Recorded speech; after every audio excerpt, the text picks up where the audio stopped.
যতক্ষণ পর্যন্ত না, আবার বলছি, যতক্ষণ পর্যন্ত না একটা ভোটারের ভোট দেওয়ার অধিকারকে সুনিশ্চিত করা হয়, সুরক্ষিত করা হয়, যেটা দায়িত্ব নির্বাচন কমিশনের, ততক্ষণ নির্বাচন স্থগিত থাকা উচিত।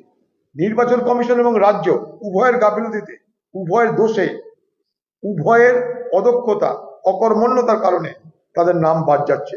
চরম বিশৃঙ্খলা চলছে, টোটাল ক্যাওয়াস। তারা জানে না কোথায় যেতে হবে, তারা জানে না কিভাবে আবার ট্রিব্যুনাল হবে, কোথায় তাদের শুনানি হবে, কি করে তাদের নাম উঠবে। ওর কথা, ভোটের আগে এক বিরাট অংশের মানুষের ভোট দেওয়ার অধিকার কিন্তু কেড়ে নেওয়া হচ্ছে, এটা স্পষ্ট। এবং এই কেড়ে নেওয়ার মধ্যে দিয়ে ভারতবর্ষের গণতন্ত্রকে কলঙ্কিত করা হচ্ছে, এটা আমার অভিযোগ। তার জন্য আমার দাবি, যতক্ষণ পর্যন্ত না, আবার বলছি, যতক্ষণ পর্যন্ত না একটা ভোটারের ভোট দেওয়ার অধিকারকে সুনিশ্চিত করা হয়, সুরক্ষিত করা হয়, যেটা দায়িত্ব নির্বাচন কমিশনের, ততক্ষণ নির্বাচন স্থগিত থাকা উচিত। কারণ আর্টিকেল 326 বলাই আছে রাইট টু ভোটের কথা। ভোটের অধিকার আমাদের সাংবিধানিক অধিকার।